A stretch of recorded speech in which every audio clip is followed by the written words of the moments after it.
اس لیے جب صحابی ابو امامہ رضی اللہ تعالی عنہ نے سوال کیا تھا کہ مجھے کوئی وصیت کیجیے، فرمایا علیک بالصوم فإنہ لا مثل لہ، تم روزہ رکھا کرو، اس کے مثل کوئی عمل نہیں۔ قرآن و حدیث کے دلائل کو دیکھا جائے تو یہ گنتی کے چند اعمال ہیں جن کے بارے میں اللہ ذوالجلال نے فرشتوں کو حکم دیا ہے کہ آپ ان کا اجر لکھ ہی نہیں سکتے۔ الصوم لی وانا اجزی بہ، بس یہ لکھ دو کہ روزہ رکھا۔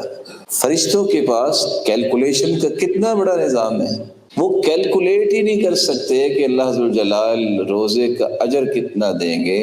اس لیے اللہ ذوالجلال نے فرمایا کہ الصوم لی وانا اجزی بہ، بس یہ لکھ دو کہ روزہ میرے لیے ہے اور اس کا اجر بھی میں اپنی شان اور عظمت کے مطابق ہی دوں۔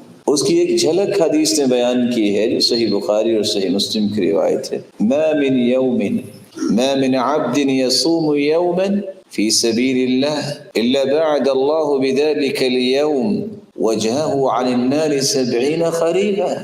اگر 70 سال سفر کیا جائے 120 میل کی رفتار سے بھی تو کتنا سفر بنے گا؟ ایک روزہ، اور وہ بھی نفلی روزہ اللہ کی راہ میں کوئی رکھتا ہے تو 70 سال میں جتنا سفر ہوتا ہے رب تعالیٰ اس انسان کو جہنم سے اتنا دور کر دیں گے۔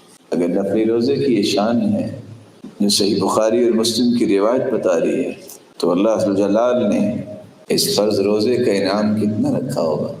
رسول اللہ صلی اللہ علیہ وسلم نے فرمایا جب انسان روزہ رکھ لیتا ہے تو روزہ رکھنے والے کی دعا کو رد نہیں کرتے اللہ تعالیٰ۔ اس وقت امت کو ضرورت ہے، ہم میں سے ہر ایک کی ضرورت ہے کہ وہ دعا کرے کس طرح مصیبتیں اور وبائیں اور کس طرح غم اور کس طرح دکھ اور درد امت کو پیش ہیں۔ روزہ جب انسان رکھ لیتا ہے سارا دن جو بھی دعا کرے گا اللہ اس سے رد نہیں کرتے۔ کچھ لوگوں کا ذہن ہوتا ہے کہ سارا دن تو نہیں، ٹھیک اس وقت جب ہم نے افطاری کرنی ہے تو دعا کرنی ہے، ہاں اس وقت بھی کیا کریں، لیکن یاد رکھنا جب آپ نے روزہ رکھ لیا تو آپ دن کے کسی حصے میں بھی دعا کریں گے اللہ اس کو رد نہیں کریں گے۔ بسم اللہ الرحمن الرحیم۔